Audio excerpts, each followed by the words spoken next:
President Donald ট্রাম্পের সঙ্গে তীব্র বাকযুদ্ধে জড়িয়েছেন মার্কিন ধনকুবের ইলন মাস্ক।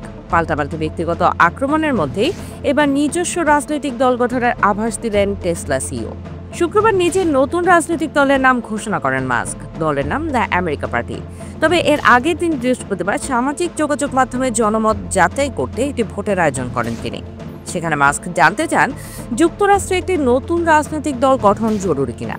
ভোটে অংশ নেওয়া ৮০% মানুষ তাতে সম্মতি জানান। এরপরই মাস্ক পোস্ট করেন, জনতার রায় গিয়েছে, নতুন একটি পার্টির প্রয়োজন আছে যা ৮০% মানুষের প্রতিনিধিত্ব করবে। এটাই নিয়তি। দীর্ঘদিনের দ্বিদলীয় রাজনৈতিক কাঠামোয় তৃতীয় শক্তি হিসেবে কতটা প্রভাব ফেলতে পারবেন তা নিয়েও সন্দিহান বিশ্লেষকরা। যুক্তরাষ্ট্রে মূলত রিপাবলিকান ও ডেমোক্রেটদের মধ্যেই প্রতিদ্বন্দ্বিতা হয়।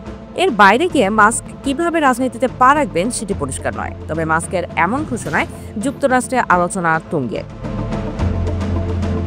২০২৪ সালের প্রেসিডেন্ট নির্বাচনে ট্রাম্পকে সমর্থন দিতে গিয়ে মাস্ক ব্যয় করেছিলেন প্রায় $২৭ কোটি। ট্রাম্পও নির্বাচনের পর তাকে পুরস্কৃত করেন একটি নতুন দপ্তর দিয়ে, department of government efficiency, DOGE। এর কাজ ছিল প্রশাসনের অপ্রয়োজনীয় ব্যয় কমিয়ে সাশ্রয় নিশ্চিত করা।